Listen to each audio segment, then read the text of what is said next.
looking at the mighty Sumerians, fifth king of the first dynasty, 3050 to 2890 BCE, who moved into the Sinai Peninsula, also into Mesopotamia, and you even hear the nation of Sumeria in his name, Sumerians. And here is the black-headed people, the Nile Valley Africans that moved into that area, that went into that area under Sumerians and established Sumeria. What you're looking at is Mesopotamian artifacts. Look at the Egyptian influence on Mesopotamia. It was never vice versa. So you see who was the master and who was the student. Here again, you're looking at artifacts from Nimrud, Assyria, Babylonia, Sumeria, where they had gotten their knowledge from the Nile Valley Africans. You see the influence in all of their artifacts. So all of these brothers that's speaking of the Asiatic black man, cream of the planet Earth. How can you be the cream when you are, in essence, the student? Look at this lowly little peckerwood Arab standing next to the black immortals. You can easily see that these are two separate races. One with woolly hair, the other one with straight hair. Now look at the images of Amun-Ra, the winged sun disk, that the Mesopotamians have taken up out of the Nile Valley and are worshiping. Again, you're looking at artifacts, the so-called Sphinx, which they had taken up out of Egypt. You also see the lotus flower, which is the sacred plant of Upper Egypt, showing that they knew that they came from Upper Nile, up out of the Upper Nile regions of Africa. You see this in their artifacts. So how can somebody that comes thousands of years later rewrite our history and tell us that Mesopotamians came in Africa and civilized the African? They have rewritten the history when the facts are speaking in the artifacts of the Mesopotamians that the Nile Valley Africans went into Mesopotamia and lifted them up and civilized them and educated them. All the artifacts that you are seeing are from Mesopotamia. It was seen as if this was an Egyptian video, but it is not. It is only showing you how Egypt, the Nile Valley, influenced Mesopotamia. This is from Phoenicia, from Sidon, to show you that even the Phoenicians had gotten their education from the Nile Valley Africans. This white marble anthropoid coffin shows a male head wearing an Egyptian-style headdress to show you that the Phoenicians buried themselves like the Egyptians. Again, you're looking at artifacts, and I'm going to continue to show you this because this is the living proof from Mesopotamia, the area where Abraham came from. So Abraham, the area of Ur-Chaldea, was thoroughly Egyptianized, thoroughly of the Cushite high culture. So when even before he left Ur-Chaldea, he was thoroughly Egyptianized. This is a ziggurat, and you can see how they built with mud brick and show you how the rain then dilapidated their architecture. They were never on the level of the Nile Valley Africans. They never built with stone. So if they're the cream of the planet Earth, you got to show me the artifacts. You got to show us the facts and put them before us. Here is the winged sun disk, where Zoroaster, the prophet Zoroaster, took from the Nile Valley Amun-Ra to make their deity. Again, you're looking at the winged sun disk from Egypt to show you how the Persian took from the Nile Valley high culture of Amun-Ra and made their deity. Again, you're looking at the winged sun disk. This is Amun-Ra. This is in Persepolis. This is in Iran. This is past Mesopotamia. This is in Elam. You understand what I'm saying? To show you how far that the Nile Valley high culture stretched into Asia. And it was never vice versa.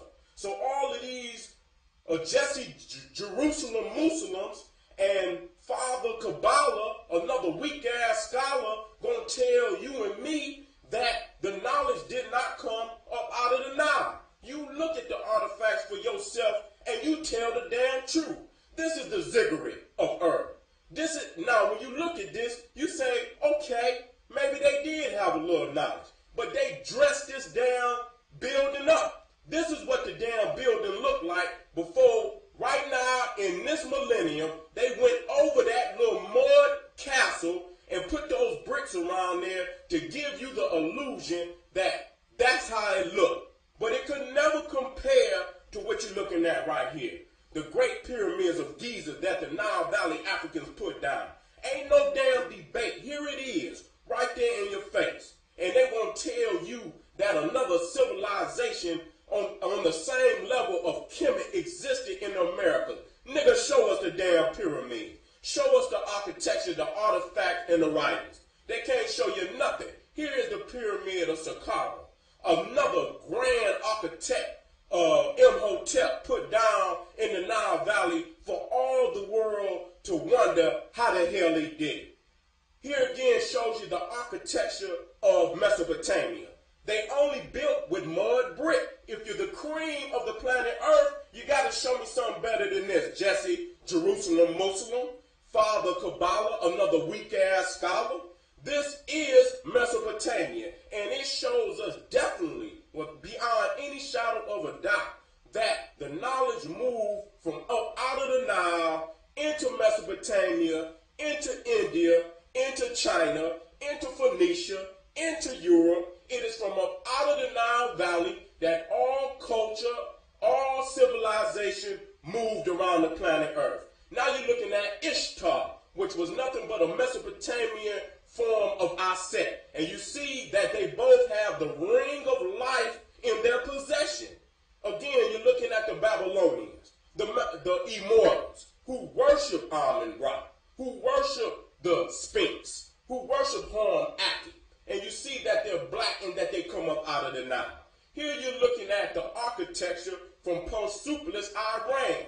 It is identical to the Egyptian architecture, to show you that they architects went into the Nile Valley to be learned in architecture, and then they went back to build architecture so similar to Egyptian architecture that you would think you were looking at temples that were actually standing in Egypt.